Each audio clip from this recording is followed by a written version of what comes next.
ठीक है, का नाम क्या है? वेन आरिक। उस टॉपिक का नाम है वेन आरिक यानी वेन डायग्राम। और कल क्लास में कौन कौन नहीं थे आप में से? कहाँ था भाई? साइकोलॉजी में? वाह।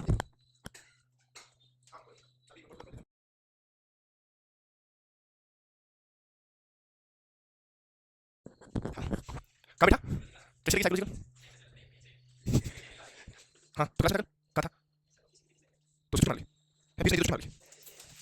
तो इंतजाम तो हो जाता भाई, क्लास के बाद हो जाता, छुट्टी नहीं मारनी ठीक है ना? फीस में 2 दिन और देते, 5 दिन देता, सुनना था मेरे पास आता तुझे। फीस के चक्कर में छुट्टी नहीं करनी है। आपको लग रहा है कि जैसे आज मंगलवार हो गया, आपको लग रहा है कि कल मुझे फीस जमा करनी है लेकिन फीस तो गाँव जाके जमा करवाएगी, तो संडे को दे देना, संडे तक मैं मोड़ दूंगा, है ना? तो ऐसी चीज़ किसी के भी माइंड में हो, फीस का कोई भी प्रॉब्लम हो, आ जाना एक बार आके कहोगे तो मेरे को पता लगेगा ना। तो नहीं कहोगे तो मुझे पता कैसे लगेगा कि आपकी क्या प्रॉब्लम चल रही है ना? ध्यान रखना आगे। तो देखो वेन डायग्राम का टॉपिक पढ़ रहे थे और वेन डायग्राम में आपको बताया था कि रिलेशन की बात होगी, संबंध की बात होगी, है ना? और मैंने कुछ डायग्राम भी बनाए थे आपके सामने। मैं आज वैसे ही कुछ ऑप्शन और बना रहा हूँ, देखो ध्यान से समझना।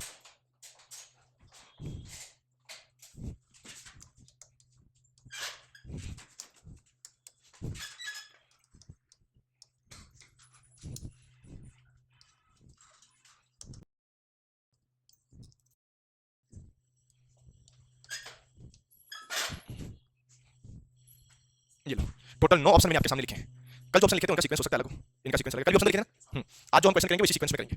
रिलेशन बनाना है, पर पहली चीज याद रखनी है कि हम रिलेशन तभी बना पाएंगे जब हमें हर चीज का पता होगा। जब तक हर चीज का पता नहीं होगा अपना आंसर कभी आएगा ही नहीं, ठीक है? ये ध्यान रखना है, आंसर तभी आएगा जब हमें हर चीज का पता होगा। जैसे यहाँ पर मैं आपके सामने लिखूं कुत्ता, पालतू जानवर और शेर। कुत्ता, पालतू जानवर और शेर, बताओ इसका डायग्राम कौन सा बन सकता है? आराम से सोच के बता दो, कोई जल्दीबाजी नहीं है, जोड़ा की बात करनी नहीं है आपको। आपको ये समझना है कि कुत्ता क्या होता है, शेर क्या होता है, पालतू जानवर क्या होते हैं, है जी? डी बेटा, डी नहीं होता, डी होता है। कल भी हो रहा था भाई, बोला डी सही है, कभी बोला ए सही है, कभी बोला बी सही है। हाँ डी पक्का, ठीक है। और बोलो डी आपका, बी बी, ए बी तो बी में ये नहीं होता, ये होता है।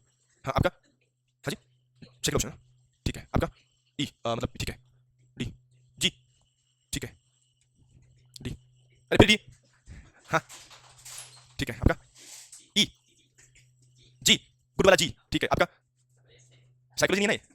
हाँ तो कल गलत क्लास में वेट किया था भाई।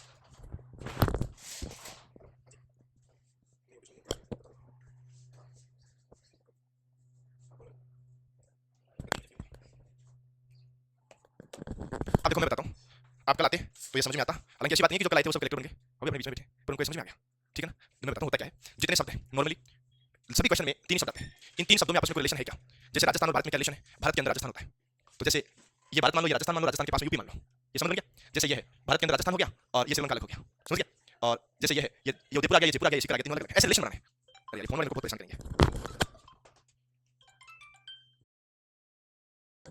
ठीक है ना? तो तुम्हें इनमें से रिलेशन बनाना है। अब सोचो कि मैंने कौन से शब्द लिखे, कुत्ता लिखा, पालतू जानवर लिखा, दूसरा क्या लिखा?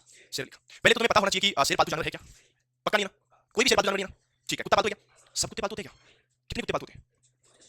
कुछ देखो, एक चीज और। अगर यहाँ पर मैं नाम लेता हूँ, जैसे आपने पता है कुत्ते का नाम बताओ, किसी कुत्ते का नाम बताओ। टॉमी, ये तो जनरल वर्ड हो गया, टॉमी और शेरू, टॉमी और हाँ जी चीकू। हाँ तुमने कुत्ते का नाम ही चीकू रख दिया, है ना? अच्छा ठीक है, हाँ साडा कुत्ता कुत्ता, तुम्हारा कुत्ता टॉमी, है ना? तो अगर मैं नाम लेता हूँ ना, जैसे टॉमी नाम ले लिया, शेरू नाम ले लिया, तब तो एक इंडिविजुअल कुत्ते को की तरफ इशारा हुआ। अपने शेरू नाम लिया तो जिस कुत्ते का नाम शेरू निकाल रखा है ना, हमारा टारगेट उसी कुत्ते की तरफ है। लेकिन अगर हम इसी की जगह केवल कुत्ता बोलते हैं तो पूरी प्रजाति आ गई। समझ मेरी बात? ये सब चीज आपको आएगी तो आंसर आएगा, वरना नहीं आएगा। आपका शुभ नाम मनीष, अगर मैं मनीष का नाम लेता हूं ना तो मैं केवल मनीष की ओर इशारा कर रहा हूं। लेकिन अगर मैं पुरुष का नाम लेता हूं, मैं मनुष्य का नाम लेता हूं, मान लो मैं मनुष्य का नाम ले रहा हूं, तो मनुष्य का मतलब अपन सब आ गए, समझ गए? अब मैं ये कह सकता हूं कि जैसे मनुष्य सभी इंसान होता है, सभी का मतलब हर चीज का पता होता है। लेकिन अगर मैं कह रहा हूं कि मनीष है वो होशियार है ना? अगर मैं मनीष का बोलता हूं कि मनीष होशियार है तो मैं केवल मनीष का डिस्कस कर रहा हूं, लेकिन मैं बोलता हूं मनुष्य होशियार है तो मैं सबका डिस्कस कर रहा हूं। अभी हम बात कुत्ते की कर रहे हैं ना कि टॉमी और शेरू की कर रहे हैं। अगर मैं टॉमी की बात करता हूं तो हम इंडिविजुअल टॉमी की बात करेंगे, है ना? पर मैं कुत्ते की बात कर रहा हूं, कुत्ते नाम की प्रजाति की बात कर रहा हूं, तो याद रखना कुत्ते नाम की जो प्रजाति होती है ना वो पालतू जानवर में काउंट होती है। कुत्ते नाम की प्रजाति किसमें काउंट होती है? पालतू जानवर। हम छोटे थे तब हमसे पूछा जाता था कि 7 पालतू जानवरों के नाम लिखो, उसमें हम कुत्ते को लिखते थे, तो सच तोड़ दो। प्रेस को गेट को थोड़ा सा ऊपर करके ऊपर करो और वापस ऊपर करके बंद करना। हाँ तो यहाँ तुम्हें ध्यान रखना है, जो सर्कस वाले होते हैं ना वो शेर को पालते हैं, लेकिन शेर नाम की जो प्रजाति है वो जंगली जानवर में काउंट होती है। कुत्ते आवारा घूमते हैं, लेकिन फिर भी हम कुत्ते नाम की जो प्रजाति है उसको पालतू जानवर मानते हैं। तो आपको भी ध्यान ये रखना है, कुत्ता पालतू जानवर में काउंट होता है, शेर जंगली जानवर में काउंट होता है। अगर मैं इसको पालतू जानवर मानता हूँ, क्या मानता हूँ, तो इसके अंदर कुत्ता होगा, कुत्ते के अलावा गाय भी होगा, भैंस भी होगा, बकरी भी होगा, बहुत से जानवर होंगे, लेकिन शेर पालतू नहीं होता, शेर की कैटेगरी बाहर होगी। और ऐसा करोगे तो आपका आंसर कौन सा आएगा? डी आएगा। बोलो मेरी बात क्लियर है आपको? क्लियर है ना? ठीक है। आदमी, महिला और पुरुष, आदमी, महिला और पुरुष, इसका कौन सा बनेगा? एक बार नोटबुक में नोटबुक में लिखेंगे आप, तो क्लियर ध्यान दो। आदमी, महिला और पुरुष में कौन सा वेन डायग्राम बन सकता है?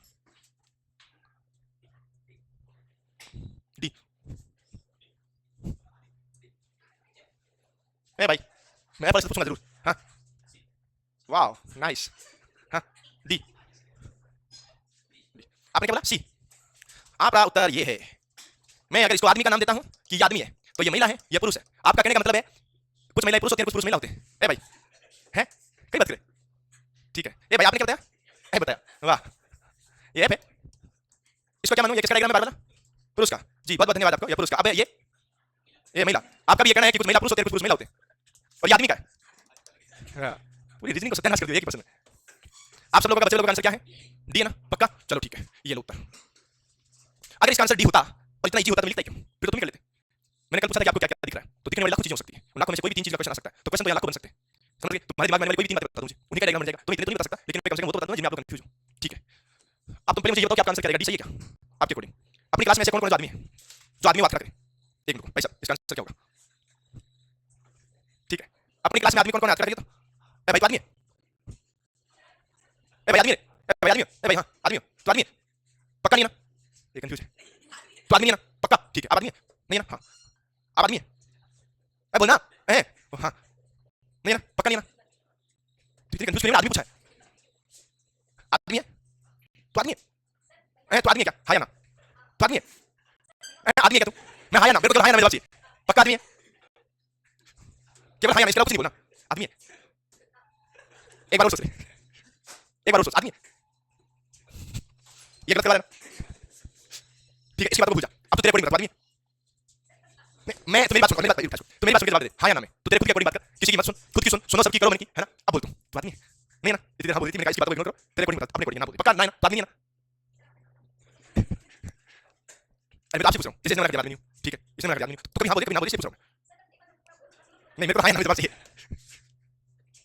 मेरे को हां या ना में जवाब चाहिए, उसके बाद में सुनूंगा तेरी बातें। अब बोल आदमी है नहीं है, वो कंफ्यूज है, ठीक है मैं बताता हूं, तू आदमी नहीं है ना, तू नहीं है ना, ठीक है। हमारी धरती पर 3 वो सही बोलने का प्रयास करिए, अब बोल तेरी आगे लाइन बोल, हां बोल, तू गलत नहीं बोल रही, सही बोल रही है, तू समझा पहले, क्या समझा, तू कहते मेरी बात सुनो, तेरी बात सुनो बता। देखो हमारी धरती पर 3 प्रकार के जीव पाए जाते हैं, कितने, 3।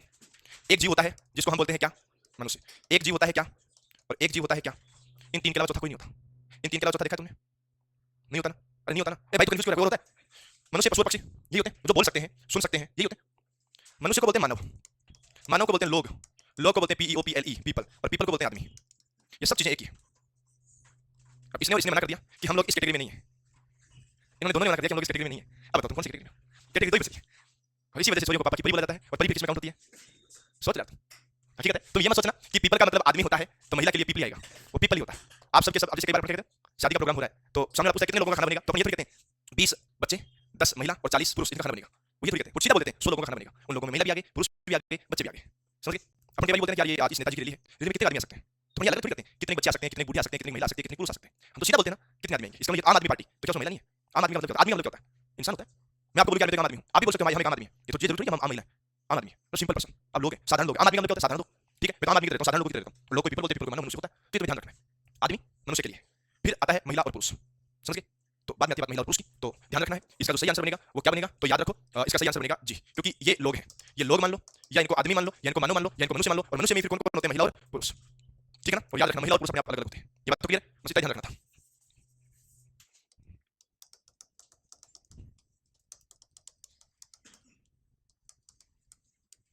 राज्यपाल, राष्ट्रपति और राजदूत, पूरा पूरा पॉलिटिकल क्वेश्चन आ गया, और पता नहीं परीक्षा में कितनी बार पूछा गया। राज्यपाल जानते हो कौन होता है, चलो गवर्नर को राज्यपाल बोलते हैं, तो ये होता क्या है, कौन होता है, ये राज्य का एक संवैधानिक पद होता है, राजनीतिक मुख्यमंत्री होता है, राजनीतिक तो राज्यपाल राजनीतिक नहीं होता है, राज्यपाल संवैधानिक पद होता है। जो काम देश में राष्ट्रपति का होता है वही काम राज्य में किसका होता है, राज्यपाल का। प्रधानमंत्री कोई भी कानून लागू करेंगे, संसद कोई भी कानून लागू करेगी, संसद कानून बना सकती है लेकिन लागू तब होता है जब राष्ट्रपति साइन करता है, समझ गए। विधानसभा, विधान परिषद ये कोई भी कानून बना सकती है पर वो लागू तब होता है जब उस पर राज्यपाल साइन करता है, समझ मेरी बात। आपने कई बार सुना भी होगा कि दिल्ली में कानून लागू करते हैं, वहाँ की राज्य सरकार कानून लागू करती है और राज्यपाल उसको रोक देता है, सुना था ना, क्योंकि वो राज्यपाल केंद्र सरकार के अंदर में है, क्योंकि वो केंद्र शासित प्रदेश है, अपना राज्यपाल केंद्र के अंदर में नहीं है, समझ गए, ये ध्यान रखना। वो केंद्र सरकार के अंदर में, राष्ट्रपति के अंदर में नहीं, केंद्र सरकार के अंदर में अपना अपना राज्यपाल राष्ट्रपति के अंदर में होता है, केंद्र शासित प्रदेश में केंद्र सरकार के अंदर में होता है, समझ गए। तो जो काम राज्य में राज्यपाल का होता है वो देश में किसका होता है, राष्ट्रपति का। इन दोनों के बारे में एक बात कही जाती है कि ये एक तरह से मुखिया होते हैं, समझ गए। जो कुछ होता है इन्हीं के पास होता है, और या ऐसे मान सकते हो कि इनके पास कुछ नहीं होता। अब ये मानो कि जो कुछ होता है इन्हीं के पास होता है, पर ये भी मानो कि इनके पास कुछ नहीं होता, ये अपनी मनमर्जी से कुछ नहीं कर सकते, इनके पास कोई फाइल आती है तो साइन कर सकते हैं। हाँ इतना जरूर है, जब तक ये लोग साइन नहीं करेंगे वो चीज लागू नहीं होगी, पर ये अपनी मनमर्जी से कुछ कर भी नहीं सकते, ये कानून बना नहीं सकते, कानून हटा नहीं सकते, वो काम संसद और विधानसभा का है, पर ये बने हुए को रोक सकते हैं, लागू कर सकते हैं, अपनी मनमर्जी से कुछ नहीं कर पाएंगे, पर इनके बिना कुछ होगा भी नहीं, समझ गए मेरी बात। तो देखो राज्यपाल की नियुक्ति कौन करता है, राष्ट्रपति करता है, तो सीधी सी बात है कि राज्यपाल का और राष्ट्रपति का आपस में रिलेशन तो होता ही है, राष्ट्रपति ही नियुक्ति करेगा किसकी, राज्यपाल की। अब क्या राज्यपाल के ऊपर पूरा का पूरा अधिकार राष्ट्रपति का होता है या नहीं होता, पूरा का पूरा अधिकार कि कंप्लीटली मेरे पावर रहेगा तेरे ऊपर, तो तेरी मर्जी से कुछ नहीं कर सकता क्योंकि तेरे को नौकरी पे मैंने रखा है, कैसा हो सकता है, नहीं। जब पॉलिटी पढ़ेंगे तो आपको पता लगेगा कि राज्यपाल के पास एक शक्ति होती है जिसे हम लोग बोलते हैं क्या, स्वय विवेक की शक्ति। क्या बोलते हैं? स्वय विवेक, ठीक है, सेल्फ डिसीजन। इसके पास खुद के निर्णय करने का एक पावर होता है। ये जनरली तो कहा जाता है कि विधानसभा कोई कानून बनाएगी, विधानसभा कोई प्रस्ताव लाएगी तो उसके ऊपर राष्ट्रपति साइन कर देगा, लेकिन राष्ट्रपति साइन करता है, सॉरी राज्यपाल साइन कर देगा, पर राज्यपाल साइन करता है राष्ट्रपति से सलाह लेकर के। समझ गए? वो राष्ट्रपति से सलाह लेकर करता है, पर कई मामले ऐसे भी होते हैं जिनमें राष्ट्रपति की सलाह के बिना भी राज्यपाल बहुत कुछ कर सकता है। आज यदि राजस्थान में बहुत ज्यादा अशांति है, बहुत ज्यादा अशांति है, तो राज्यपाल बिना राष्ट्रपति की परमिशन के राजस्थान में राष्ट्रपति शासन लगा सकता है। समझ गए? मतलब आप एक चीज समझो, मैं बताता हूँ। एक आदमी यहाँ पतंग उड़ा रहा है और एक धागा नीचे की तरफ यहाँ है, एक चलो हाँ, एक धागा मान लो यहाँ पर है, ये पतंग उड़ा रहा है, एक धागा यहाँ पर है, उड़ाने वाला ये है उड़ाने वाला, एक यहाँ है, ये क्या करता है कि यहाँ से काट देता है, इसको जोड़ देता है, ये यहाँ से काटेगा यहाँ से और इसको जोड़ देगा। ये राज्यपाल है। पहले ये पूरा शासन मुख्यमंत्री के हाथ में था, जब इस राज्यपाल को लगा कि मुख्यमंत्री इस राज्य की व्यवस्था को नहीं संभाल पा रहे हैं, सब कुछ बर्बाद हो रहा है, तो ये इधर से काटेगा और इधर जोड़ देगा। ये काम होता है। समझ गए? पर एक चीज और याद रखना, जो जिस राज्य का रहने वाला है उसका राज्यपाल कभी नहीं बन सकता। गुलाब चंद जी कटारिया कहाँ के राज्यपाल है, जबकि विधानसभा क्षेत्र उनका क्या है, उदयपुर शहर, उदयपुर से यहीं से तो है वो, लेकिन राज्यपाल कहाँ के हैं? मान लो राजस्थान के होते हैं तो क्या होता है? राजस्थान के होते हैं तो मुख्यमंत्री भी राजस्थान का, राज्यपाल भी राजस्थान का। मुख्यमंत्री जी ऐसी योजना लॉन्च कर देते हैं जैसे आज कुछ समय के लिए तो फायदा हो सकता है, लेकिन आने वाले लंबे समय के लिए उसका नुकसान हो सकता है। मुख्यमंत्री जी ने राज्यपाल साहब से सेटिंग कर ली कि मैं कानून लागू करूं तो साइन कर देना, अपनी अपनी सरकार में तो काम चल जाएगा, अगली सरकार जो आएगी वो अपने आप भुगतेगी। ऐसी चीजें ना हो, इसलिए राजस्थान में जो राज्यपाल होगा वो राजस्थान का निवासी ना होकर के कहीं और का होगा। आज मान लीजिए आप किसी बाहर के स्टूडेंट से लड़कर के आ जाते हैं और आप दोनों के बीच अच्छी वाली लड़ाई हो रही है, आप एक स्टूडेंट आप यहाँ के हैं, एक बाहर के हैं, आपके बीच अच्छी वाली लड़ाई हो रही है, वहां पर मैं पहुंच गया तो सीधी सी बात है, जायज सी बात है, मैं किसका पक्ष लूंगा? आप कर लूंगा, आप गलत है तो भी मैं आपका पक्ष लूंगा, आपको यहाँ लाके मैं खुद पीट लूं, पर एक बात तो पक्ष आप कर लूंगा। लेकिन अगर उसी जगह कोई थर्ड पर्सन आता है तो वो क्या करेगा? वो सही का पक्ष लेगा, उसके लिए दोनों एक जैसे। इसीलिए वहां का लोकल को राज्यपाल नहीं बनाया जाता है। अब असम में भेज दिया, असम में कोई भी फैसला हो रहा है वो अपने खुद के विवेक से सोचेंगे ये फैसला जनता के लिए सही है कि गलत है, अगर सही है तो साइन कर देंगे, गलत है तो वापस भेज देंगे, क्योंकि उनको ना मुख्यमंत्री से मतलब है ना बाकी जनता से मतलब है, उनको वहां निर्णय लेने के लिए वहां बिठा रखा है। समझ गए? और अपनी जो यूनिवर्सिटी होती है उनके जो कुलपति होते हैं उनका पद उसी राज्यपाल के बराबर होता है। समझ गए ना? कुलपति का जो पावर होता है ना, वो कुलपति का पावर भी किसके बराबर होता है? राज्यपाल के बराबर होता है। तो तुम ध्यान रखना कि इस राज्यपाल का जो राज्यपाल है उस राज्यपाल की नियुक्ति कौन करता है? राष्ट्रपति करता है। लेकिन इस राज्यपाल के ऊपर पूरा का पूरा नियंत्रण राष्ट्रपति का होता नहीं है। रीजन मैंने बता दिया, कौन सी शक्ति होती है? स्वय विवेक की शक्ति। अभी अपने राज्यपाल कौन है? कलराज मिश्र। राष्ट्रपति कौन है? द्रौपदी मुर्मू। आज राजस्थान में कोई पंगा हो जाता है, कलराज मिश्र जी फोन करते रहते हैं द्रौपदी मुर्मू को, द्रौपदी मुर्मू कहीं और बिजी है, फोन वेटिंग आ रहा है, तो क्या करेगा बेचारा? क्या उनके फोन का वेट करता रहेगा? नहीं, वो अपना खुद के विवेक से डिसीजन ले सकता है। अब आ जाओ इसमें, वापस इसमें। राजदूत कौन होता है? अपने देश का प्रतिनिधित्व दूसरे देश में बैठ करके करता है, या किसी दूसरे देश में बैठ करके अपने देश को जो रिप्रेजेंट करता है उसे क्या बोलते हैं? राजदूत बोलते हैं। जैसे भारत के जो राजदूत है वो अमेरिका में भी बैठे, और अमेरिका के जो राजदूत है वो भारत में भी बैठे। आपको पता होगा कि एक बार चाइना के बॉर्डर पर चाइना और भारत के बीच में झड़प हो गई थी, कुछ सैनिक अपने शहीद हुए, कुछ सैनिक उनके भी हुए, लेकिन एटलीस्ट गलती उनकी थी। भारत के लोगों को इस चीज का बहुत बुरा लगा, उन्होंने विरोध प्रदर्शन किया। तो क्या विरोध प्रदर्शन चाइना बॉर्डर पे जाके किया? नहीं, दिल्ली में किया, राष्ट्रपति भवन पे किया। क्यों किया? क्योंकि राष्ट्रपति भवन के पास एक दूसरा विभाग और बैठता है जिसको बोलते हैं दूतावास, एम्बेसी। दूतावास बोलते हैं एम्बेसी, जहां पर सभी देशों के राजदूत बैठते हैं, पाकिस्तान का भी बैठता है। जितने भी देश हैं सभी देशों के लोग यहाँ बैठते हैं, उन सभी देशों के बैठते हैं जिन देशों के लोग भारत में रहते हैं। अगर अमेरिका का एक भी आदमी भारत में है तो उसका प्रतिनिधित्व करने के लिए अमेरिका का आदमी यहाँ बैठेगा, वही परमिशन देगा अपन को यहाँ। समझ गए? तो लोगों ने प्रदर्शन किया राष्ट्रपति भवन पर, और चाइना के जो राजदूत थे उनको पीट दिया। क्या चाइना का राजदूत वहां थोड़ी गया था लड़ाई करने, लेकिन उस पूरे देश को रिप्रेजेंट कौन कर रहा था? चाइना का राजदूत कर रहा था, उन्होंने भी वहां प्रदर्शन किया। और आपको पता है चाइना की क्रिकेट टीम क्यों नहीं है? क्योंकि चाइना वालों की सबकी शक्लें जैसे, पता नहीं कौन आउट होकर दोबारा वापस आ जाए, इसलिए तो चाइना वालों की नहीं है। जितनी चाइना वाले पूरी आंखें खोलते हैं उतनी आंखें बंद करके सोते हैं, उनको यूं करना पड़ता है, अपने खोलने को यूं करना पड़ता है, वरना नहीं होता है। आपको पता नहीं खोलेंगे बंदे। समझ गए? तो राजदूत होता है दूसरे देश में बैठा और अपने देश के लोगों का प्रतिनिधित्व करता है। इसकी नियुक्ति कौन करता है? राष्ट्रपति करता है। तो सीधी सी बात है कि राष्ट्रपति का रिलेशन राजदूत से तो है। अब राजदूत कौन बन सकता है? क्या आप लोग राजदूत बन सकते हैं? क्या इसकी कोई वैकेंसी आती है? नहीं आती। भारत में 3 प्रशासनिक सेवाएं हैं। आईपीएस भारतीय प्रशासनिक सेवा, IFS Indian forest service, Indian police service, IPS, IFS Indian forest service, IFS Indian foreign service, भारतीय विदेश सेवा। जो सीनियर आईएएस और आईपीएस ऑफिसर होते हैं उन्हीं को प्रमोट करके राजदूत बनाया जाता है। वो दूसरे देश में रह करके अपने देश के लोगों का प्रतिनिधित्व करते हैं। जैसे मान लीजिए आप कहां से हो? आउट ऑफ उदयपुर कौन है? आप कहां से हो? भीलवाड़ा। मान लो आप डूंगरपुर से हैं और आप डूंगरपुर से उदयपुर में रहते हैं। अब मान लो उदयपुर में आपकी किसी से लड़ाई होगी तो आप किसी की हेल्प लेंगे तो सबसे पहले किसकी लेंगे? कोई डूंगरपुर का आपका ही साथी यहाँ रह रहा है उसी की लेंगे। मैंने सही बोला? सेम यही चीज राजदूत के साथ होती है। आज हमारा आदमी अमेरिका में रह रहा है, उस अमेरिका में रहने वाले आदमी के साथ कोई प्रॉब्लम होगी तो वो हेल्प किसे लेगा? उन लोगों से थोड़ी लेगा जिनकी वजह से प्रॉब्लम हो रही है, वो तो अपने राजदूत से लेगा। और अपना राजदूत किसको बोलेगा? वहां के राष्ट्रपति को बोलेगा कि भाई हमारे लोगों के साथ ऐसा गलत करना बंद करो। या तो उसका सॉल्यूशन हो जाएगा, नहीं सॉल्यूशन होगा तो फिर उसका वो अपने राष्ट्रपति को बोलेगा, अपने वाले को, कि भाई साहब ये तो मान नहीं रहा, तुम तुम्हारे हिसाब से देखो अपने लोगों के साथ प्रॉब्लम हो रही है। उसके बाद में विदेश मंत्रालय आपस में कनेक्ट हो जाएंगे, उसकी जवाबदारी विदेश मंत्री की हो जाएगी। आज भारत का कोई भी आदमी विदेश में फंसा हुआ है तो भारत की तरफ से एफर्ट्स लगाएंगे विदेश मंत्रालय और वहां पर लगाएगा भारत का राजदूत, ये दोनों लोग लगाएंगे। समझ गए? क्या इसके ऊपर पूरा का पूरा जो कंट्रोल होता है राष्ट्रपति का होता है? नियुक्ति करेगा भारत का राष्ट्रपति, भारत के राजदूत को नियुक्ति कौन करेगा? भारत का राष्ट्रपति करेगा। तो नियुक्ति कर रहा है तो उसके ऊपर पावर तो है। अमेरिका में रह रहा है तो वहां काम किसके अंडर में करेगा? तो वहां जो काम करेगा, वहां जो रिपोर्टिंग करेगा वो वहां के राष्ट्रपति को करेगा। नियुक्ति किसने करी? अपने राष्ट्रपति ने। समझ गए? अंडर में किसके है? वहां के राष्ट्रपति की।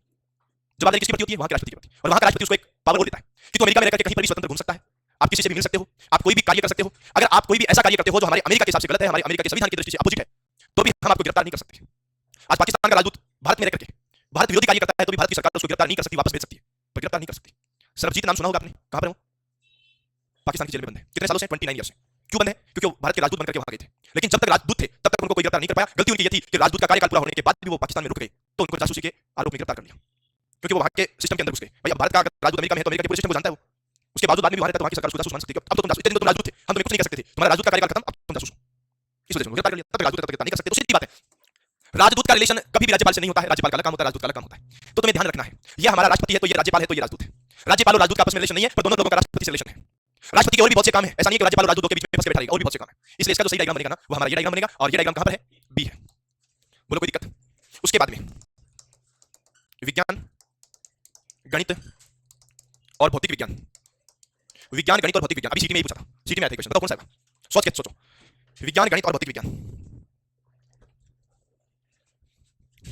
क्या डी फॉर था ना? डी के अलावा किसी का कोई आंसर? हे ब्रो, सी नहीं होगा करता है। और किसी का आंसर? जी, जी होता है। क्यों होता है? सुनना, गणित क्या होती है पहली बात, ये तो विज्ञान क्या होती है? विज्ञान की परिभाषा, आप विज्ञान किसको बोलते हो? जहां पर खोज की जा सके वही विज्ञान है। हालांकि हम छोटे थे तब तो हमने दूसरी परिभाषा सुनी होगी, पर आपकी परिभाषा सीधी यही है कि जहां खोज की जा सकती है उसे क्या बोलते हैं? विज्ञान बोलते हैं। आपको पता है कि गृह विज्ञान, होम साइंस, ग्रह के साथ में विज्ञान क्यों आता है? क्योंकि खोज वहां पे होती है। आप नई नई चीजें बना रहे हैं, प्रयोग कर रहे हैं, खोज तो। राजनीति विज्ञान, राजनीति में भी बहुत सी खोज होती है, कोई अनुच्छेद नया बनता है, कोई संविधान संशोधन होता है, क्या है? खोज तो है। गणित में भी खोज होती है, जीरो की खोज किसने की थी? आर्यभट्ट ने की थी। जीरो है, थीटा है, पाई है ना, यहाँ भी खोज होती है। तो जब भी आप कभी आगे चलकर गणित के बारे में पढ़ोगे ना, तो वहां लिखा जाएगा कि विज्ञान की वह शाखा जिसमें गणितीय गणनाओं का अध्ययन किया जाता है उसे गणित बोलते हैं। तो वास्तव में वो विज्ञान की शाखा है। विज्ञान की वह शाखा जिसमें भौतिक राशियों का अध्ययन किया जाता है वो भौतिक विज्ञान, जिसमें रसायनों का अध्ययन किया जाता है वो रासायनिक विज्ञान, जिसमें पादपों का अध्ययन किया जाता है वो पादप विज्ञान, जिसमें कोशिकाओं का अध्ययन किया जाता है वो मानव विज्ञान, जिसमें गणितीय गणनाओं का अध्ययन किया जाता है वो गणित।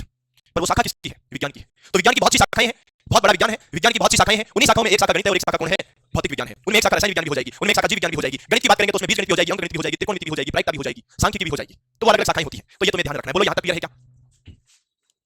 एक होता है आयत, एक होता है चतुर्भुज और एक होता है बहुभुज। बोलो इसका सही आंसर क्या हो सकता है? आप सोचो एक बार।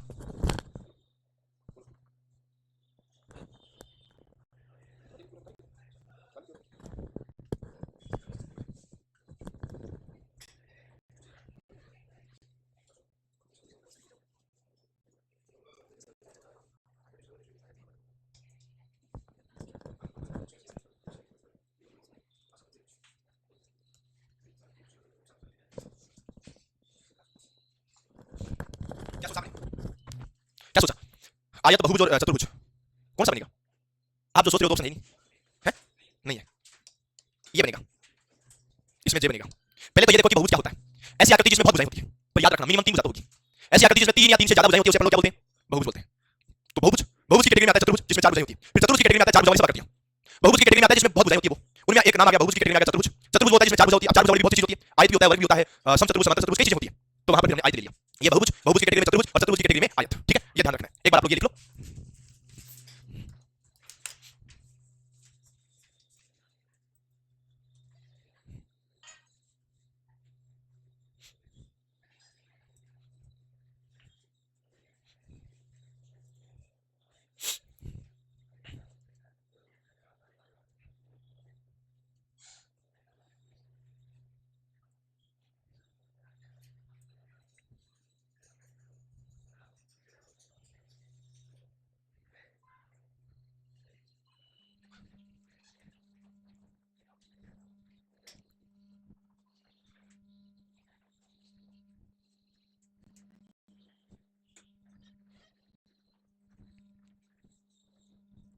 आराम से लिखो।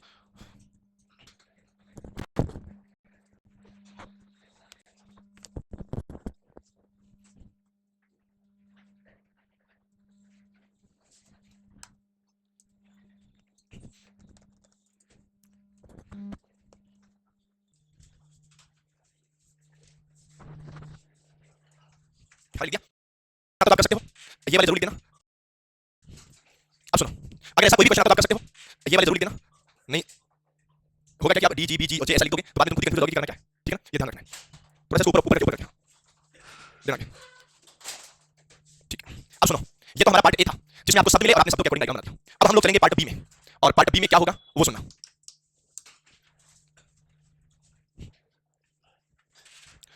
पार्ट बी में कुछ चीजें अलग होगी। अब आपको गणित की क्वेश्चन पूछेंगे, और ऐसा कैसा क्वेश्चन आप जब गणित पढ़ेंगे तो आपके गणित में भी ऐसा कैसा ही क्वेश्चन आएगा, मतलब बिना किसी चेंज के सेम क्वेश्चन आएगा। तो पहले समझो इसको कि इसमें कैसे क्वेश्चन बनते हैं।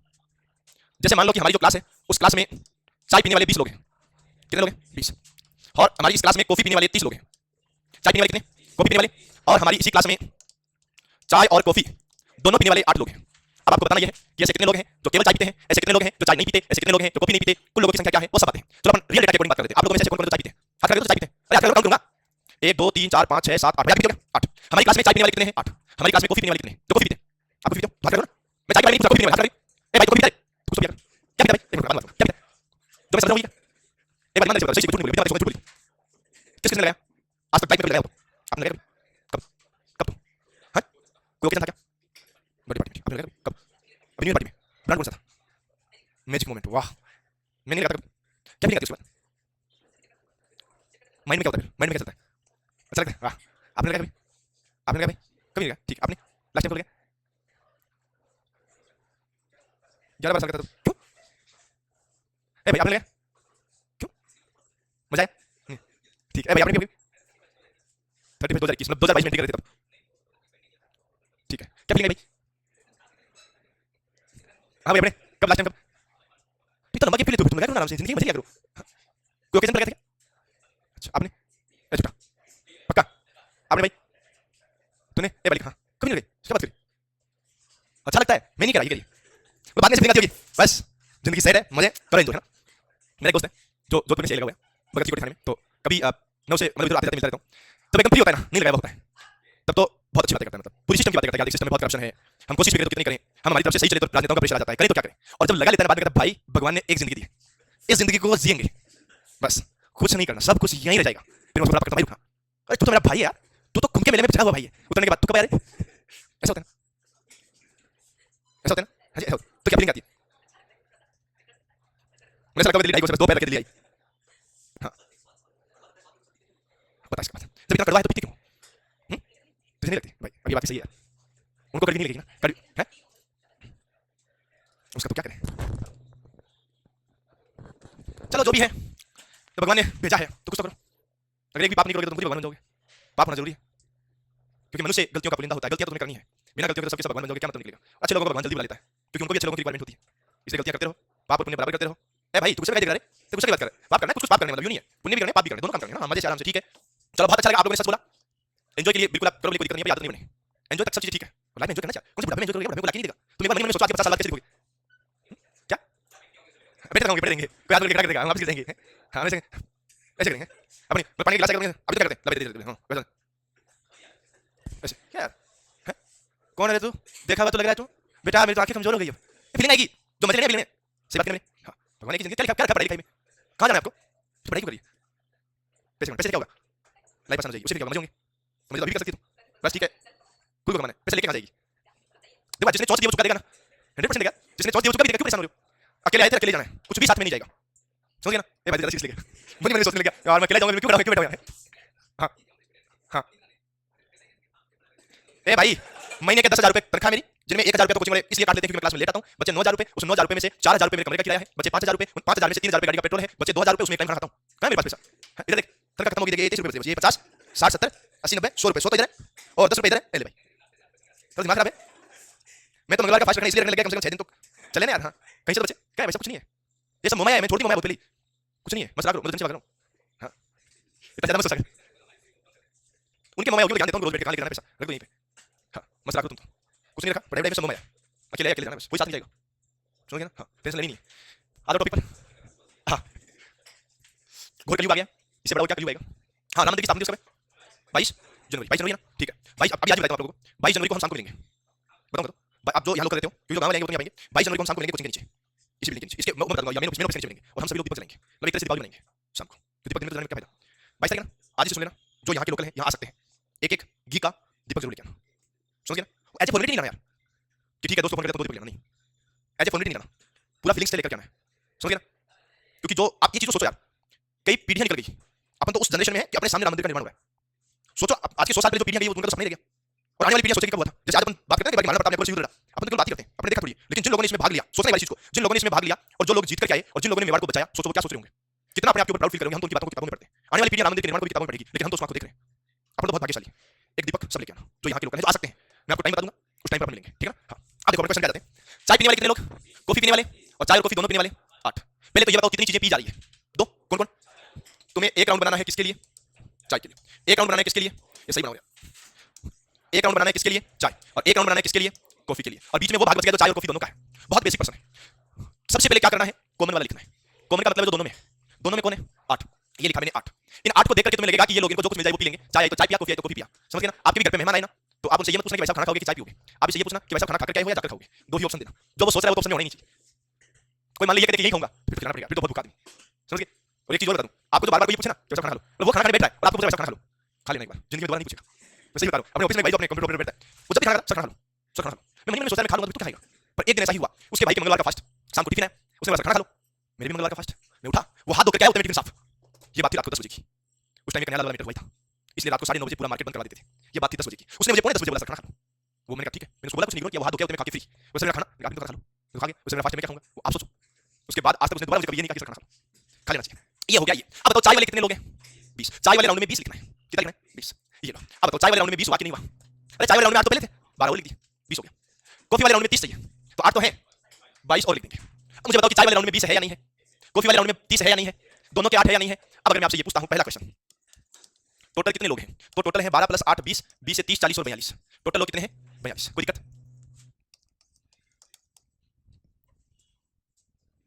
जो चाय नहीं पीते, जो चाय नहीं पीते, चाय वाले राउंड के बाहर है उसको ले लो। जो चाय वाले राउंड में 20 लोग हैं वो तो चाय पीते हैं, तो चाय वाले राउंड के बाहर कितने लोग हैं? तो चाय वाले राउंड के बाहर केवल 22 लोग हैं। कितने लोग हैं? अरे ये 22 लोग चाय नहीं पीते, ध्यान रखना, चाय तो केवल ये पीते हैं। और जो 22 लोग हैं उनके बारे में मैं ये भी कह सकता हूं, केवल कॉफी पीते हैं। ये लोग केवल क्या पीते हैं? जो चाय नहीं पीता, जो चाय नहीं पीता वो क्या पीता है? कॉफी पीता है। समझ गए ना? ये ध्यान आपको रखना है। एक मिनट का,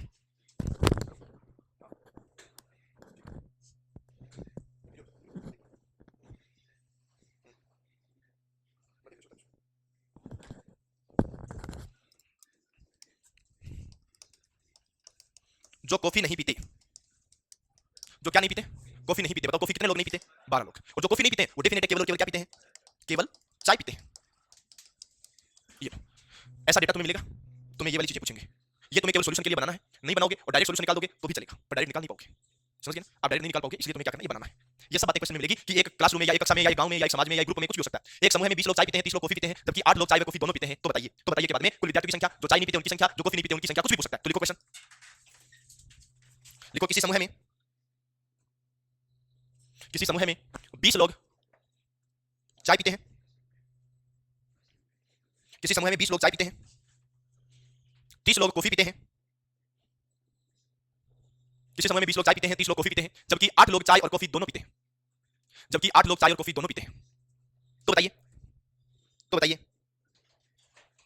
तो बताइए, लिख दिया ना? अब सुनो, तो बताइए के बाद में सुनो भाई, देखो इस वाले क्वेश्चन में 3 क्वेश्चन है और एग्जाम में तुमसे एक ही पूछा जाएगा। तो बताइए के बाद में ये 3 क्वेश्चन है, अब तुम तीनों क्वेश्चन भी लिख लो और ये भी लिख दो, आराम से लिख लो।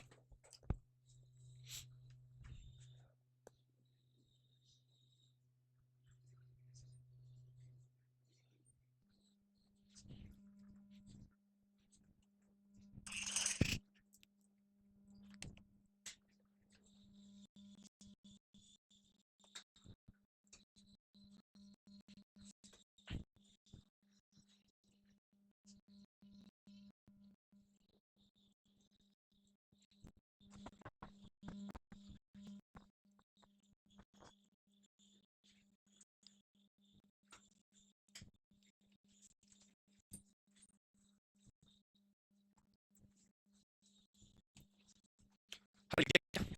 आपसे ये भी पूछा सकता है केवल कॉफी पीने वाले कितने लोग हैं, केवल चाय पीने वाले कितने लोग हैं, कुछ भी पूछा सकता है, जो मैंने आपको यहाँ पर लिखा है। बोलो कैसा क्वेश्चन? चलो ठीक है, अगला क्वेश्चन देखना, लिखो क्वेश्चन लिखो। किसी कक्षा में, किसी कक्षा में 40 विद्यार्थी क्रिकेट खेलते हैं, 30 विद्यार्थी हॉकी खेलते हैं, किसी कक्षा में 40 विद्यार्थी क्रिकेट खेलते हैं, 30 विद्यार्थी हॉकी खेलते हैं और 35 विद्यार्थी फुटबॉल खेलते हैं, 35 विद्यार्थी फुटबॉल खेलते हैं। किसी कक्षा में 40 विद्यार्थी क्रिकेट खेलते हैं, 30 विद्यार्थी हॉकी खेलते हैं, 35 विद्यार्थी फुटबॉल खेलते हैं, लिख दिया? 12 विद्यार्थी, 12 विद्यार्थी हॉकी फुटबॉल और क्रिकेट, 12 विद्यार्थी हॉकी फुटबॉल और क्रिकेट तीनों खेल खेलते हैं, 12 विद्यार्थी हॉकी फुटबॉल और क्रिकेट तीनों खेल खेलते हैं, जबकि 15 विद्यार्थी किसी प्रकार का कोई खेल नहीं खेलते, जबकि 15 विद्यार्थी किसी प्रकार का कोई खेल नहीं खेलते।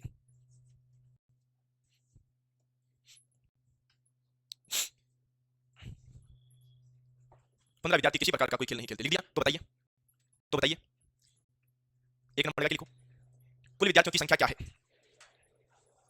एक नंबर लगा के लिखो, कुल विद्यार्थियों की संख्या क्या है? 2 नंबर लगा के लिखो, उन विद्यार्थियों की संख्या क्या है जो क्रिकेट नहीं खेलते, उन विद्यार्थियों की संख्या क्या है जो क्रिकेट नहीं खेलते।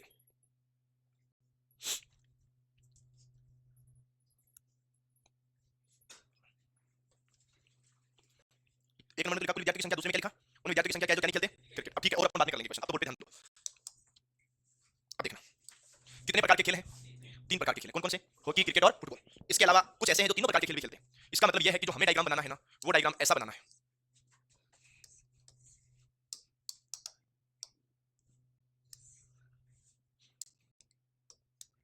ये डायग्राम है, ये हमारा क्लासरूम है, ये मान लो। अगर मैं यहाँ कुछ बातें लिखता हूँ,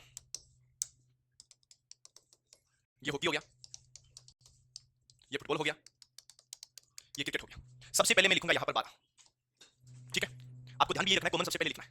चलो हमने यहाँ पर 12 लिख दिया। अब आपसे बोला फुटबॉल खेलने वाले 35 लोग हैं, फुटबॉल वाले राउंड में 35 होना चाहिए, 35 होना चाहिए, तो 12 तो पहले से हैं और 23 और लिख दूं। फुटबॉल वाले राउंड में 12 पहले से, ध्यान हो आपको, अरे ये राउंड है फुटबॉल का, ये रहा, बोलो है या नहीं है, कर सकते हो ना, ठीक है। और क्रिकेट के 40 हैं, 40 में से 12 तो पहले से हैं, 28 और लिख दें। हॉकी के 30 हैं, 12 तो पहले से हैं, 18 और लिख दें। जबकि 15 लोग ऐसे हैं जो किसी प्रकार का खेल नहीं खेलते। इन 15 को तो रखना तो क्लासरूम में है, इन 15 को क्लासरूम में तो रखना है, पर हॉकी क्रिकेट फुटबॉल से बाहर रखना है। बोलो बात क्लियर है क्या? इन 15 को यही रखना है, ध्यान रखना, 15 को रखेंगे यही, क्योंकि किसी प्रकार का खेल नहीं खेलते, पर है तो हमारी ना। आज आपसे आपसे मैं पूछूं कि चाय पीने वाले कितने हैं, कॉफी वाले कितने हैं, दोनों पीने वाले कितने हैं, वो लोग भी बता दो जो कुछ भी नहीं पीते, तो हो तो क्लास में ना, जो नहीं पीने वाले वो भी तो क्लास में ही है, ठीक है ना, तो ध्यान रखना है। अब बोलो मेरा पहला क्वेश्चन क्या लिखवाया आपसे, पूछा गया टोटल कितने विद्यार्थी हैं।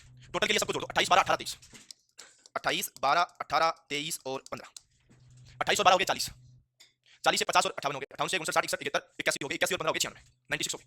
तो हमारी कक्षा में टोटल 96 है। आप एक बार और काउंटिंग कर लेना, हो सकता है मैं ऐड करने में मिस्टेक भी कर दी हो, आपको ऐड कर लेना है। दूसरा क्वेश्चन क्या लिखा, जो क्रिकेट नहीं खेलते, क्रिकेट वाले राउंड से बाहर 23 18 15, जो क्रिकेट नहीं खेलते, इसका मतलब है क्रिकेट वाले राउंड से बाहर होना चाहिए। क्रिकेट वाले राउंड से बाहर कौन कौन है, 23 है, 18 है और 15, 23 18 और 15 हम याद रखेंगे, हम यहाँ पर याद रखेंगे 23 प्लस में 18 और प्लस में कितना 15, कोई दिक्कत? अगर मैं आपको ये बोल दूं जो हॉकी नहीं खेलते, तो हॉकी वाला राउंड कौन सा है, ये हॉकी वाला राउंड है, इससे बाहर कौन कौन है, 28 23 15, कोई दिक्कत?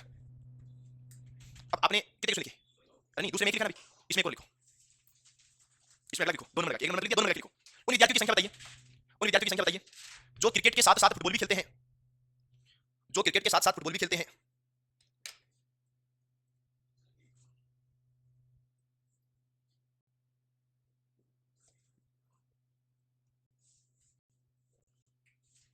मैंने क्या लिखवाया, जो क्रिकेट के साथ साथ क्या खेलते हैं, फुटबॉल। इस डायग्राम को देखो, उन लोगों को नोटिस करो जो क्रिकेट भी खेलता है और क्रिकेट के साथ साथ में और क्या खेलता है, फुटबॉल खेलता है। तो ये 12 लोग हैं, ये 12 लोग क्या क्या खेलते हैं, क्रिकेट के साथ साथ, ये 12 लोग क्रिकेट तो खेलते ही हैं, पर क्रिकेट के साथ साथ और क्या खेलते हैं। मैं इसको ये भी बोल सकता हूँ कि फुटबॉल के साथ साथ क्रिकेट भी खेलते हैं, दोनों बातें बोल सकते हैं, समझ गए? तो ये 12 उत्तर होगा उसका, अभी लिख दो ये 12 उसके सामने। तो अब आपके दिमाग में बात हो रही, आपके दिमाग में ये बात आएगी कि सर वो 12 लोग तो हॉकी भी खेलते हैं, अब वो चाहे हॉकी भी खेलते हो, है ना, और चाहे वो शतरंज भी खेलते हो, लूडो भी खेलते हो, कुछ भी खेलते हो, पर हमने ये पूछा उन लोगों के बारे में बताओ जो क्रिकेट भी खेलते हैं और फुटबॉल भी खेलते हैं। हमने ये नहीं कहा कि हॉकी आता है कि नहीं आता। जैसे मैं आपसे पूछूं क्या आप ऐसे कौन कौन है जो स्कूटी चलाते हैं, आप स्कूटी लेकर कौन कौन आते हैं यहाँ पे, आप में है कोई जो स्कूटी लेके आते हैं, कोई नहीं लेके आते, तो स्कूटी नहीं लेके आती। अच्छा, अब जैसे मान लो मैं आपसे पूछूं कि आप ऐसे स्कूटी कौन कौन चलाते हैं, तो आप ये बताएंगे दोस्तों मैं बुलेट चलाता हूं, नहीं पूछा, कोई कहता है मैं बाइक चलाता हूं, कोई कहता है मैं बुलेट चलाता हूं, कोई कहता है साइकिल चलाता हूं, कोई कहता है कार चलाता हूं, मैंने वो नहीं पूछा, मैंने पूछा स्कूटी कौन चलाता है। तो हमें जो पूछा गया उस पर ध्यान देना है, साइड वाले पे नहीं देना। इसने क्या पूछा, इसने पूछा जो क्रिकेट के साथ साथ फुटबॉल खेलते हैं, हॉकी खेले तो ठीक है, नहीं खेले तो ठीक है, हमें क्या करना, हमें तो ये बताना कि लोग क्रिकेट खेलते हैं फुटबॉल भी खेलते हैं, ठीक है ना, ये ध्यान रखना। अब लिख दो,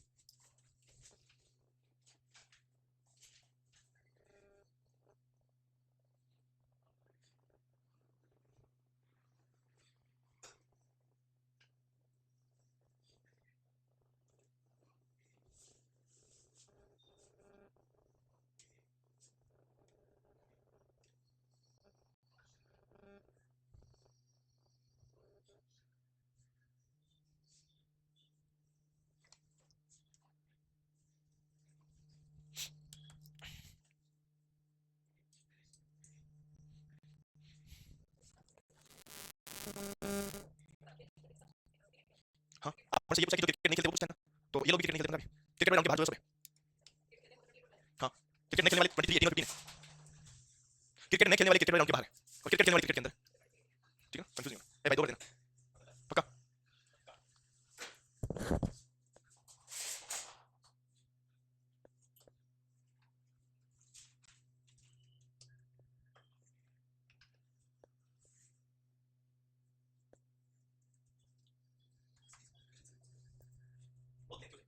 अभी अगला क्वेश्चन होगा, उस तरह से हो जाएगा, क्वेश्चन होगा, कोई क्वेश्चन करने पर नहीं, वैसा ही होगा, बहुत हार्ड।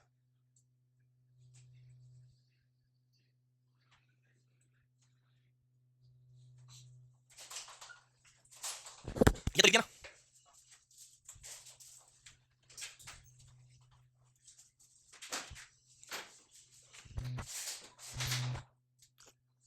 अब 3 वाला आएगा, अभी भी 3 वाला था, अब सबसे लेंथी क्वेश्चन आएगा।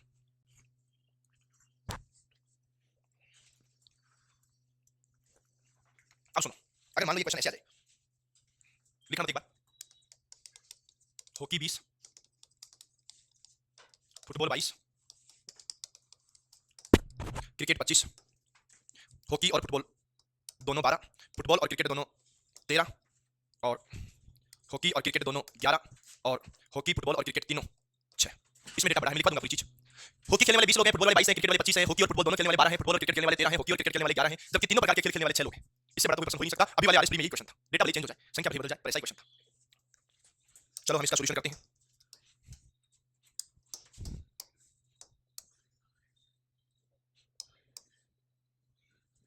ये 3 प्रकार के हो गए, ये हॉकी है, ये फुटबॉल है, ये क्रिकेट है। ठीक है, सबसे पहले हम लिखेंगे इनको जो तीनों में है, तीनों वाला सबसे पहले लिखना है। ठीक है, या मैं इसको ऐसा लिख देता हूं, hockey plus football 12, football plus cricket 13, cricket plus hockey 11, hockey plus football plus cricket बराबर 6। ठीक है, अब ठीक है ना? अरे ठीक है ना? तुम बोलो तो सही, तुम कुछ बोलते ही नहीं हो, तुम बड़े खतरनाक लोग हो। मैं कभी तुम्हें पुराने पटवारी वाले बैच से मिलूंगा, तब तुम्हें पता लगेगा कि वास्तव में पढ़ाई कैसी होती है। तुम बोलते ही नहीं हो आपस में। अभी तो सुनो, सबसे पहले क्या लिखूं बोलो? सबसे पहले वो लिखना जो सब में हो। तो हमने पता लगा प्रोसीजर कैसे पढ़ते हैं। तो हमने सबसे पहले कितना लिखा? 6। कोई दिक्कत? अब ये बोलता है कि देखो ये तो लिख दिया, क्रिकेट और हॉकी दोनों में कॉमन 11 होना चाहिए, क्रिकेट में और हॉकी में कॉमन 11 होना चाहिए, क्रिकेट और हॉकी में कॉमन 11 होना चाहिए। ये डायग्राम क्रिकेट का है और ये डायग्राम हॉकी का है, दोनों में कॉमन कितना होना चाहिए? एक ही क्वेश्चन से समझ जाना, क्योंकि अगला क्वेश्चन आपको करना है। क्रिकेट और हॉकी में कॉमन 11 है, ये रहा क्रिकेट, ये रहा हॉकी, कॉमन 11 है। 11 में से 6 तो मैं लिख चुका, 5 और लिख देता हूं। बोलो 11 हुआ या नहीं हुआ? हो गया ना? बस हो गया तो इतना याद रखना, इसके अलावा कुछ भी याद नहीं रखना। बोलो सेट है क्या मामला? फुटबॉल और क्रिकेट में 13 है, फुटबॉल और क्रिकेट में, फुटबॉल और क्रिकेट में 13 है। ये फुटबॉल और क्रिकेट का डायग्राम है, उसमें 13 है। 13 में से 6 तो मैंने लिख दिया, कितने और लिखूं? 7 और लिख दूं। कोई दिक्कत? हॉकी और फुटबॉल में 12 है, हॉकी और फुटबॉल में 12 है, 6 तो लिखा हुआ है, 6 और लिख दो। बोलो यहां तक तो ठीक है क्या? कोई दिक्कत? अब सुनो, अब मुझे ये बताओ कि क्रिकेट में टोटल कितना है? 25, क्रिकेट ग्राउंड में 25, तो 6 और 5 11, 11 और 7 18, 18 और 7 25। फुटबॉल में 22 होना चाहिए, 6 से 12, 12 और 7 19, 19 से 20 21 22। और हॉकी में 20 होना चाहिए, 6 से 12 और 12 और 5 17, 17 और 3 20। सब कुछ आ गया। जब तक आप डायग्राम नहीं बनाओगे तब तक इक्वेशन पे इक्वेशन बनाते रहोगे, अब नहीं होगा। पिछला हो सकता था मैं मना नहीं कर रहा, ये नहीं होगा। अगर हो भी जाएगा तो आपके कॉपी के 2 पेज बनेंगे और आप कर भी नहीं पाओगे, गारंटी है। या तब कर पाओगे जैसे ऐसे कम से कम 50 क्वेश्चन कर लोगे। तो इसमें तो मैंने बहुत बेसिक बता दिया, बिना डायग्राम किताबों में जरूर समझ में नहीं आएगा, किताबों में बहुत अलग तरीके से दिए, किताबों में डायग्राम नहीं, बिना डायग्राम के और बिना डायग्राम के पॉसिबल नहीं होगा। अब अगर मेरे से कोई पूछे उन लोगों की संख्या बताओ जो केवल क्रिकेट खेलते हैं, तो मैं बोलूंगा 7 है, केवल क्रिकेट वाले तो 7 है।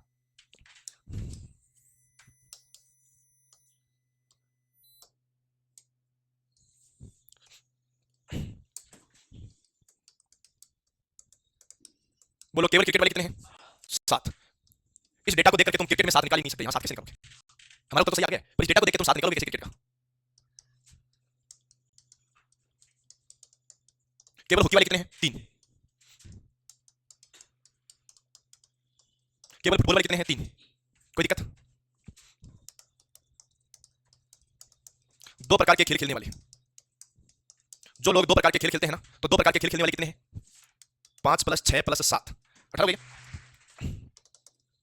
ठीक है, और जो हॉकी नहीं खेलते, जो क्या नहीं खेलते?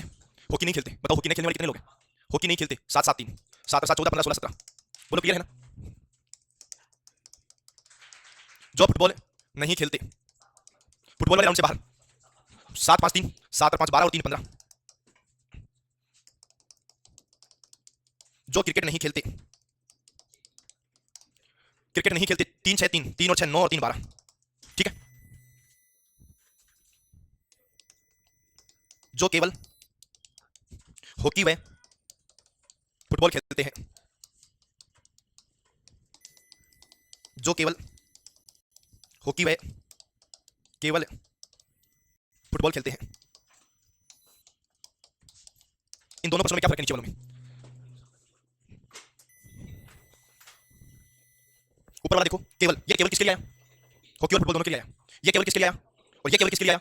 अगर मैं आपसे ये पूछूं कि वो लोग हाथ खड़ा करें जो केवल चाय कॉफी पीते हैं, इसका मतलब अब ये वाला हाथ खड़ा नहीं करेगा, ये पीने वाले, दूध पीने वाले ये हाथ खड़ा नहीं करेंगे। और मैं ये बोलता हूं कि वो लोग हाथ खड़ा करें जो केवल चाय और केवल कॉफी पीते हैं। अगर केवल चाय का मतलब चाय के अलावा कुछ नहीं पीते और केवल कॉफी का मतलब कॉफी के अलावा कुछ नहीं पीते, समझ गए? तो देखो, जो केवल हॉकी और फुटबॉल खेलते हैं, मुझे ये बताओ कि ये 6 लोग क्या खेलते हैं? केवल हॉकी और फुटबॉल खेलते हैं, इसके अलावा कुछ नहीं खेलते। ये नहीं लेंगे क्योंकि ये ओनली हॉकी खेलते हैं, ये ओनली फुटबॉल खेलते हैं। हमें क्या चाहिए? ओनली हॉकी और फुटबॉल चाहिए और कुछ नहीं चाहिए। केवल 6 लोग हैं, ओनली हॉकी। बताना ओनली हॉकी वाले कितने लोग हैं? 3। और ओनली फुटबॉल वाले कितने लोग हैं? 3। समझ जाना, अकेला 6 कौन सा है, तीनों 3 6 कौन सा है, ठीक है ना। अगर मैं और बताऊं, अब देखो मान लो मैं आपसे एक क्वेश्चन और पूछ लूं, जो या तो हॉकी या फुटबॉल खेलते हैं, इसका मतलब क्या है? जो या तो हॉकी या फुटबॉल खेलते हैं, सोच लो आराम से, बहुत इंपॉर्टेंट क्वेश्चन है। इसका आंसर क्या आना चाहिए आपके अकॉर्डिंग?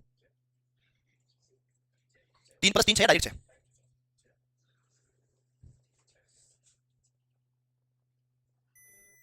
जो या तो हॉकी या फुटबॉल खेलते हैं, या मैं इसको एक काम और करता हूं, या तो हॉकी या क्रिकेट कर देता हूं, कंफ्यूजन नहीं हो।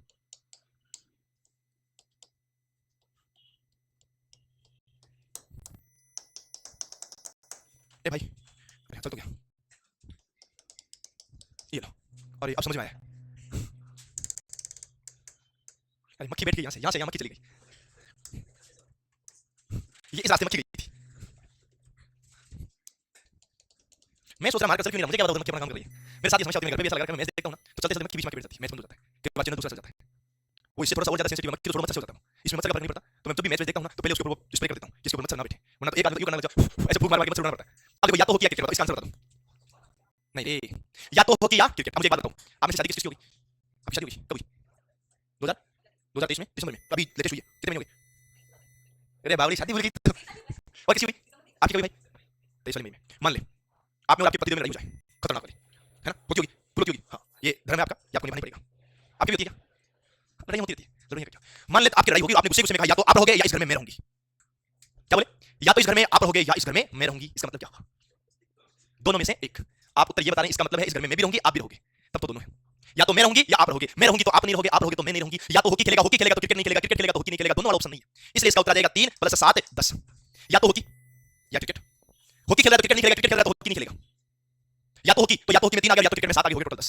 समझ गए ना? ये तो यावरी कंडीशन होती है ना, भाई लड़ाई करने तो वहां जा, आज मैं यही देखूंगा कि या तो तू नहीं या मैं नहीं। इसका मतलब ये थोड़ी कि दोनों रहेंगे, नहीं, दोनों में से एक ही रहेगा। समझ गए ना तो दोनों रहेंगे और ना दोनों नहीं रहेंगे, दोनों ये ऑप्शन तो है ही नहीं। ऐसा नहीं है कि तुम 7 लोगे तो 3 नहीं आएगा, 3 लोगे तो 7 नहीं आएगा। इस कंडीशन में जिस समय हॉकी खेलेगा उस समय 3 लोग होंगे और जिस समय क्रिकेट खेलेगा उस समय 7 लोग होंगे, इस केस में केवल 10 लोग होंगे। समझ गए ना? ये ध्यान रखना है। चलो अब आप एक काम करो, इसको पूरा पूरा जैसे मैंने लिखा वैसे वैसे लिख लो। ये है आपका प्रश्न है, और उसके बाद में, इस प्रश्न के बाद में ये आपके छोटे छोटे क्वेश्चन, मतलब ये एक तरह से निर्देश मान सकते हो, एक तरह से क्वेश्चन मान सकते हो। बच्चा अपन कल पढ़ेंगे, इसमें भाषा लिखने की क्या जरूरत है? मैं ये लिखूंगा किसी कक्षा में 20 लोग हॉकी खेलते हैं, मैंने हॉकी वाला भी सीख दिया, बात तो वही है, ठीक है ना? लिख लो।